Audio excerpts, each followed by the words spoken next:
प्रिय श्रोताओं,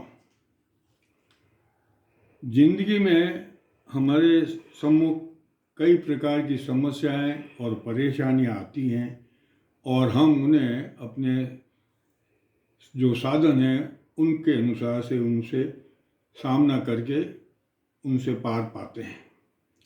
और इन्हीं बातों को मैंने कि किस तरह से हम उन समस्याओं को या उन परेशानियों को हम कम करके महसूस करें, इसके लिए कुछ विचार आप तक पहुंचाने का प्रयास किया है।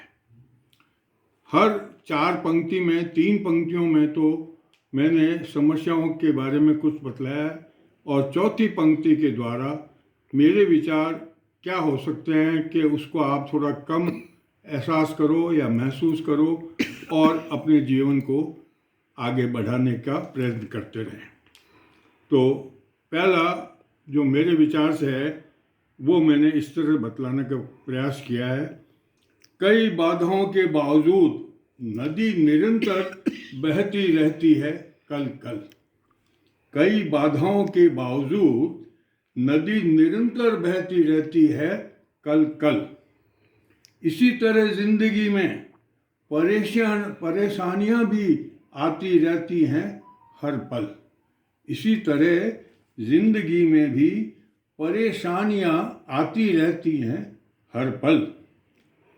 कौन तरीका है जीवन में जो मिटा दे?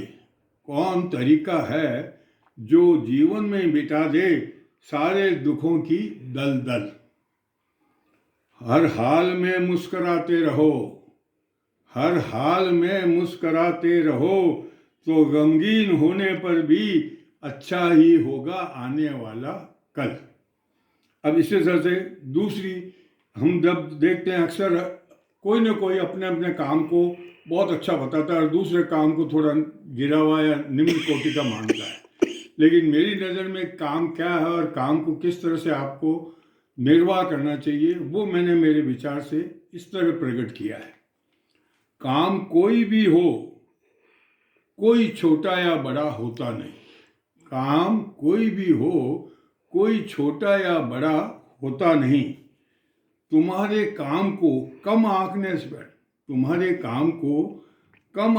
पर सामने वाले का तो कुछ भला होता नहीं।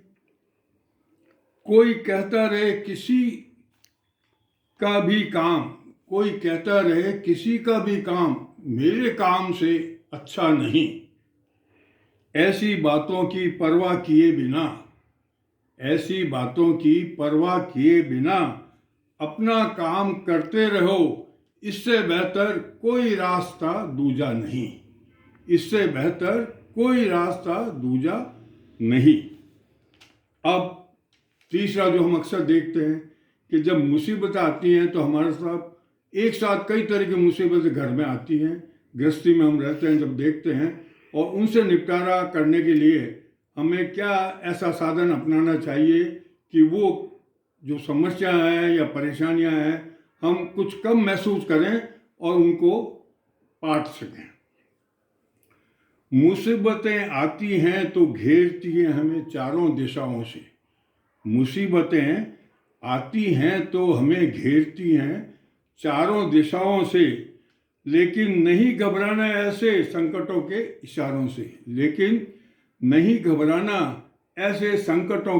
इशारों से। वास्तव में जीवन का सार है इन्हीं उलझे हुए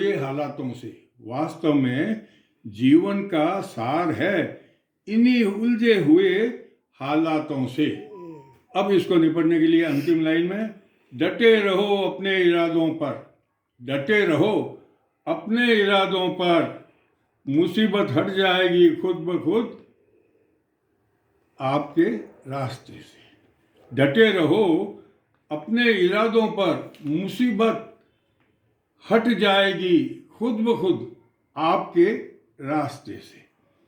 अब अंतिम में जो मैंने एक विचार लिया है मेरे हिसाब से कि हर एक आदमी कहता है भाई ठीक है अपन तो कर रहे हैं, बाकी ऊपर वाला करेगा तो होगा। तो ये एक आस्था, इतनी ज़्यादा आस्था ऊपर वाले पे रखना मेरे ख्याल से थोड़ा गलत है, क्योंकि आपको कुछ न कुछ प्रयत्न तो करना पड़ेगा, तब ऊपर वाला आप पर मेहरबान होगा। और उन बातों को मैंने इस तरह से दर्शाना चाहा है। बिना काम किए आज तक तो किसी को कुछ मिला नहीं। बिना काम किए आज तक तो किसी को कुछ मिला नहीं। इसलिए कहता हूँ, कभी किसी की मेहरबानियों के भरोसे रहना नहीं। इसीलिए कहता हूँ कि कभी किसी की मेहरबानियों के भरोसे रहना नहीं। ये तय है कि कोई भी किसी की सदा मदद कर सकता नहीं। ये तय है कि कोई भी किसी की सदा मदद कर सकता नहीं। मेहनत करने से ही जीवन सफल होगा। मेहनत करने से ही जीवन सफल होगा। कभी किसी को अपना दुखड़ा बयां करना नहीं। कभी किसी को अपना दुखड़ा बयां करना नहीं। यही मेरा आज का वीडियो के माध्यम से आपको एक संदेश देने का मतलब था कि जीने का सही तरीका मेरे नज़रिए में क्या है, वो मैंने आज आपको दर्शाया है। धन्यवाद।